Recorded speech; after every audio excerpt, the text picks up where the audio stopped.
Hello everyone! Chris asked me ano daw yung tawag sa mga nakikita niya na someone, no one, everyone. So Chris, kung maalala mo, ang pronouns ay mga salita na pampalit lang sa nouns katulad ng Chris is eating. Imbes na sabihin natin na paulit-ulit yung pangalan mo, pwede natin sabihin na he is eating. Okay? Yan yung halimbawa ng pronoun. So, punta tayo sa indefinite pronouns kung saan dito natin makikita yung mga salita katulad ng someone, no one, everyone, anyone. May mga one. Itong one. Pronoun din yan. Itong merong another, the other. Anybody, somebody, everybody, nobody. Yung mga body. Anything, everything, nothing, something. May mga thing. Tsaka each, every, neither, either, much, little. Ang tawag natin dyan sa mga yan ay indefinite pronouns. Walang tiyak. Kasi siya ay in general. Kasi yan ay indefinite pronouns refer to persons, places, or things in general. Tumutukoy yan sa tao, sa places, o kaya sa mga bagay, things in general, sa kabuuan. Hindi natin alam, pero sa kabuuan siya tumutukoy. Itong mga naunan to ay tinatawag natin tong singular indefinite pronouns kasi merong plural mamaya yung plural. Nahin natin tong singular. Basta kapag may nakita ka na ganitong itsura, may mga there, another, the other, anybody, somebody, everybody, nobody, one, someone, no one, everyone, anyone, anything, everything, nothing, something, each, every, neither, either, much, little. Yan ay singular indefinite pronouns kung saan yan ay ginagamit sa pangkabuuan in general. Halimbawa, Jerry ate the cookie in the jar. Ang pronoun, di ba, ay pinapalit lang sa noun. So, halimbawa, naging ganito, somebody ate the cookie in the jar. Kapag ganito nang nangyari, ang ibig sabihin na yan ay merong tao, pero hindi natin alam kung sino ang tao kasi indefinite. Hindi natin alam kung sino yun. So, ganito nangyayari ang paggamit ng indefinite pronouns. In general siya, pangkabuuan, hindi natin alam kung sino. Naging somebody na siya. Na kapag noun ang ginamit ay alam natin kung sino, si Jerry. Kapag indefinite pronouns, hindi na natin alam kung sino. Pero alam natin na mayroong kumain ng cookie na nasa jar. Okay? Halimbawa, ito. The food was gone. The food was gone. Alam natin na tinutukoy ay itong food. 'Di ba? Itong food. Pag ginawa nating everything was gone, hindi na natin alam kung ano yung tinutukoy, kung alin yung everything was gone. Pero, kapag merong sinabi sa naunang sentence kung ano yun yung everything na tinutukoy. Everything was gone. Pinalitan lang nitong indefinite pronoun na to, itong noun na food. So, ang tawag dito ay indefinite pronouns. Ginagamit yan para, imbis na noun ang makita natin ng paulit-ulit, ay pwedeng indefinite pronouns na lang. Katulad nito.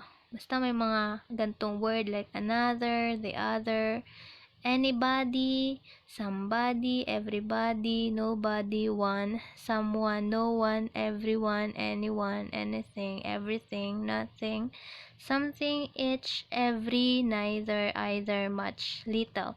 Tandaan natin yan ay isa lang, singular o indefinite pronouns at nangangailangan ng singular verb.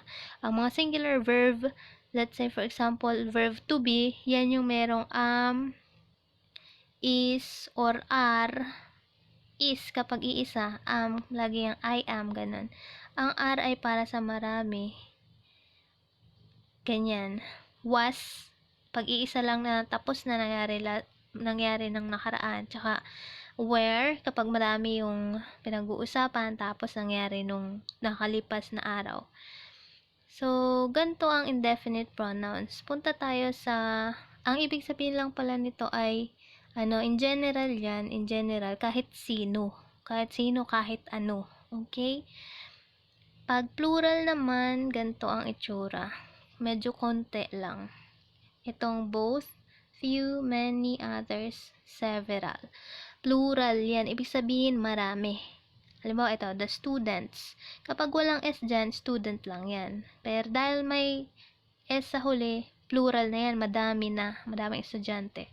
The students took the test. Ibig sabihin ng took ay tapos na, nag-take na exam. Nag-exam na. So, kung papalitan natin ng pronoun, ng indefinite pronoun itong the students, pwede natin sabihin na many. Marami ang nag-exam. Nag-take ng exam. Many took the test. Itong many na to, kung walang sentence sa unahan, di natin maiisip kung sino ba yung tinutukoy na many na to. Pero, kung ganito ang itsura, the students took the test, alam natin na yung many ay tumutukoy dito sa students. Yung many na yan ay itong students. Pinalitan lang ng many para hindi ulit-ulit na sinasabi yung students. Okay? So, pwedeng ganito. The twins have red shirts. Ito ay noun phrase. Ito ang ating verb. Dahil ito ay have. So, ang noun natin ay the twins. Ang indefinite pronoun natin ay both. Ibig sabihin ng both ay, pag sinabi kasing both, dalawa yan eh. Kaya itong twins, dalawa yan, diba? Both have red shirts. Pag hindi ito sinabi, halimbawa, kunyari, di natin to alam, hindi natin malalaman kung sino ba tong tinutukoy na both na to. Pero kapag merong sentence na ganito sa unahan, alam natin na ang tinutukoy nitong both na to ay itong twins. Both have red shirts. Para medyo maiksi lang, tsaka hindi pa ulit-ulit yung ating noun, kaya tayo gumagamit ng pronouns. Pampaiksi ba? Ganon. Pwede din na many are walking. Sino kaya yung many na yan? Di natin alam. Pero kapag merong sentence sa unahan yan, malalaman natin kung sino yung many na yan. Okay? Pwedeng, couples are walking. So, yung couples na yun yung tinutukoy natin na many. Okay? Chris, nagets mo? Yan, pang marami, itong both, few, many, others, several. Iisa lang ibig sabihin yan. Ibig sabihin yan ay marami. Paano naman pag pinagsamang plural tsaka singular? Ganito itsura. All, pwede yung gamitin bilang plural o singular. Any, yan magkatunog. All, any, tsaka itong a lot, tsaka lots. Ibig sabihin yan, pwede yung gamitin sa bilang iisa lang o maramihan. Itong more, tsaka most. Some, tsaka such. None, plenty. Halimbawa ito, some of the pie was eaten. Ito ay verb phrase, was eaten. Some of the pie, ito ang ating subject. Ang ating noun ay pie. Ang ating indefinite pronoun ay some of the pie. Ang verb natin ay singular na was kasi itong pie ay isa lang. Pie. At ang ginamit natin ay some na indefinite pronoun. Ginamit natin itong indefinite pronoun na some sa singular. Kapag naman ito naging pies na, diba? Pie dito, tas dito pies. Ibig sabihin niyan ay marami na. Pies na.